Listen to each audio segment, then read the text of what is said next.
ഏതായാലും അതിന് മാതൃകാപരമായി കേരള ബാങ്ക് മുന്നിൽ നിൽക്കുന്നു എന്നത് തന്നെ കേരളത്തെ സംബന്ധിച്ച് ഏറെ ആവേശകരമായിട്ടുള്ള അഭിമാനകരമായിട്ടുള്ളൊരു കാര്യമാണ്. നേരത്തെ മുഖ്യമന്ത്രിയുടെ ദുരിതാശ്വാസ നിധിയെക്കുറിച്ച് പറഞ്ഞതുകൊണ്ടാണ് മിനിസ്റ്റർ ഇന്നടക്കം വന്ന അവസാന കണക്കുകൾ കൂടി നോക്കുമ്പോൾ നമ്മുടെ ദുരിതാശ്വാസ നിധി, മുഖ്യമന്ത്രിയുടെ ദുരിതാശ്വാസ നിധി ഈ ഘട്ടത്തിൽ 100 കോടിയിലേക്ക് അല്ലെങ്കിൽ 100 കോടി കടക്കുന്ന ഒരവസ്ഥയിലാണോ ഇപ്പോൾ നിൽക്കുന്നത്? അതേക്കുറിച്ചുള്ള ഏറ്റവും അവസാനത്തെ വിവരങ്ങൾ എന്തെങ്കിലും മിനിസ്റ്റർക്ക് പങ്കുവെക്കാനാകുമോ? ഞാൻ പെട്ടെന്ന് ചോദിക്കുന്നതാണ്, കണക്കുകൾ താങ്കളുടെ മുമ്പിൽ ഉണ്ടാകണം എന്നില്ല, എങ്കിലും ചോദിച്ചു. വളരെ പെട്ടെന്ന് കണക്കുകൾ ഓരോന്നായി എടുക്കാൻ കഴിയില്ലെങ്കിലും അടുത്ത ദിവസങ്ങളിൽ വരാൻ പോകുന്ന ഏറ്റവും വലിയ എമൗണ്ടുകൾ സഹകരണ ബാങ്കുകളുടേതായിരിക്കും. കോമൺ ഗുഡ് ഫണ്ടിൽ നിന്ന് അതിനാവശ്യമായ CMDRF-ലേക്കുള്ള ഫണ്ട് കൊടുക്കാൻ എല്ലാ സഹകരണ സ്ഥാപനങ്ങൾക്കും അനുമതി കൊടുത്തുകൊണ്ടുള്ള രജിസ്ട്രാറുടെ ഉത്തരവ് ഇതിനോടൊപ്പം തന്നെ പുറപ്പെടുവിച്ചു കഴിഞ്ഞിട്ടുണ്ട്. അതിന്റെ അടിസ്ഥാനത്തിൽ ഫണ്ട് ഇപ്പോൾ കൊടുത്തു തുടങ്ങിയിട്ടുണ്ട്. അത് സമീപകാല ദിവസങ്ങളിൽ ഏറ്റവും കൂടുതൽ ഫണ്ട് സഹകരണ മേഖലയിൽ നിന്ന് CMDRF-ലേക്ക് എത്തിച്ചേരും എന്ന കാര്യത്തിൽ യാതൊരു സംശയമില്ല. അവസാനം കണക്കുകൾ വിശദീകരിക്കാം. സഹകരണ മേഖല മാത്രമല്ല, പൊതുവായി തന്നെ CMDRF-ന്റെ ഒരു കോൺട്രിബ്യൂഷൻ, അതിലേക്ക് ആളുകൾ എത്തിക്കുന്ന കോൺട്രിബ്യൂഷൻ എന്ന് പറയുന്ന ഒരു 3 അക്കത്തിലേക്ക് 100 കോടി കടന്നു പോകുന്ന ഒരു ഘട്ടത്തിലാണോ നമ്മൾ ഈ സംസാരിക്കുന്നത്?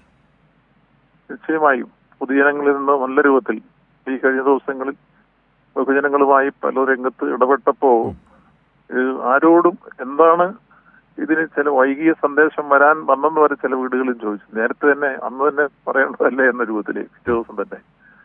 കാരണം ഈ ക്യാമ്പയിനുമായിട്ട് ഇറങ്ങിയപ്പോൾ 10-11 തീയതികളിൽ നമ്മുടെ ആളുകൾ വീടുകളിൽ പോയല്ലോ.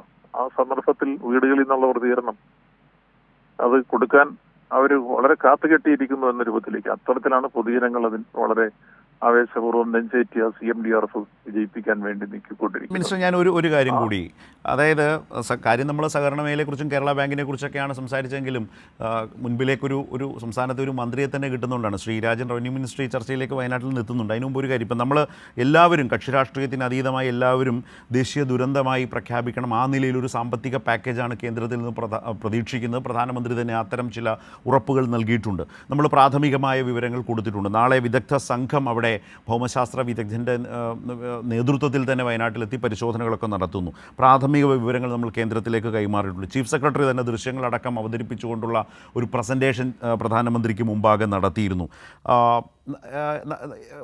ഒരു ദേശീയ ദുരന്തം, അതുപോലെ തന്നെ വ്യക്തമായ പാക്കേജ്, ഇപ്പോൾ തൊഴിൽ നഷ്ടമുണ്ട്, വിദ്യാഭ്യാസം, അങ്ങനെ ഒട്ടേറെ മേഖലകളിൽ കേന്ദ്രത്തിൻ്റെ സഹായം കിട്ടും വിധമുള്ള ഒരു തീരുമാനത്തിലേക്ക് എപ്പോൾ എങ്ങനെയെന്നൊരു പ്രശ്നം ഇപ്പോഴും നിൽക്കുന്നുണ്ട്. അതേക്കുറിച്ച് എന്താണ് മന്ത്രിക്ക് പറയാനുള്ളത്? കേരളം അതിന്റെ പൂർണ്ണ അർത്ഥത്തിൽ തന്നെ നമുക്ക് ലഭിക്കേണ്ട അർഹതപ്പെട്ട കേന്ദ്ര സഹായവുമായി ബന്ധപ്പെട്ട ഉള്ളടക്കം കേന്ദ്രത്തിന്റെ മുമ്പിൽ സമർപ്പിച്ചു കഴിഞ്ഞിട്ടുണ്ട്. സംഭവം ഉണ്ടായപ്പോൾ തന്നെ ബഹുമാനപ്പെട്ട മുഖ്യമന്ത്രി, ബഹുമാനപ്പെട്ട പ്രധാനമന്ത്രിയെ ഫോണിൽ വിളിച്ചറിയിച്ചു. അതുപോലെ തന്നെ ആഭ്യന്തരമന്ത്രിയെ അറിയിച്ചിരുന്നു, കേരളത്തിൽ നിന്നുള്ള മന്ത്രിമാരെ അറിയിച്ചിരുന്നു. അങ്ങനെ കേന്ദ്രത്തിന്റെ മുമ്പിൽ വിഷയങ്ങളെല്ലാം അവതരിപ്പിച്ചു. അതിനു പുറമെ കേരളം ചെയ്തിട്ടുള്ള മുഴുവൻ കാര്യങ്ങളും വിശദീകരിച്ചു. അവസാനം ബഹുമാനപ്പെട്ട പ്രധാനമന്ത്രി വന്ന ഘട്ടത്തിൽ മുഖ്യമന്ത്രി ഒപ്പം സഞ്ചരിച്ച് ഉണ്ടായ സംഭവങ്ങളും അതിന്റെ ഉള്ളടക്കങ്ങളുമെല്ലാം കൃത്യമായ റിപ്പോർട്ടുകൾ തയ്യാറാക്കി വിശദീകരിച്ചു. അത് ബോധ്യപ്പെടുത്തി. പ്രധാനമന്ത്രിക്ക് അത് മനസ്സിലാകുന്ന സ്ഥിതി വന്നു.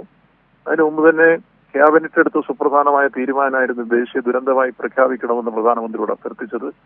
ആ പ്രഖ്യാപിക്കുമെന്നുള്ള പ്രതീക്ഷയിലാണ് നമ്മൾ ഇപ്പോഴും നിൽക്കുന്നത്. കേന്ദ്രത്തിന്റെ മുമ്പിൽ നമുക്കുണ്ടായിട്ടുള്ള നാശനഷ്ടങ്ങൾ അത് സമ്പത്ത് മാത്രമല്ല, യഥാർത്ഥത്തിൽ കുട്ടികളുടെ വിദ്യാഭ്യാസം, അതുപോലെ തന്നെ അവിടുത്തെ നിലവിൽ തൊഴിൽ നഷ്ടപ്പെട്ടവരുടെ തൊഴിൽ, പുനരധിവാസത്തിന്റെ പ്രശ്നങ്ങൾ, ഇതെല്ലാം 1 by 1 ആയി തയ്യാറാക്കി കേന്ദ്രത്തെ ബോധ്യപ്പെടുത്തിയ രൂപത്തിലായിരുന്നു ആദ്യത്തെ നിവേദനം കൈമാറി കഴിഞ്ഞിട്ടുള്ളത്. തുടർന്ന് ഡീറ്റെയിൽ ആയിട്ടുള്ളത് വീണ്ടും തയ്യാറാക്കി കൊടുക്കുന്നതിന് വേണ്ടിയുള്ള ശ്രമങ്ങളും നടന്നു വരുന്നു. അങ്ങനെ എല്ലാ അർത്ഥത്തിലും കേന്ദ്രത്തെ ബോധ്യപ്പെടുത്തേണ്ടത് നമ്മൾ ആ അർത്ഥത്തിൽ തന്നെ ബോധ്യപ്പെടുത്തി കഴിഞ്ഞിരിക്കുന്നു. അനുകൂലമായ തീരുമാനമുണ്ടെന്നുള്ള പ്രതീക്ഷയിലാണ് നമ്മളെല്ലാം നിൽക്കുന്നത്.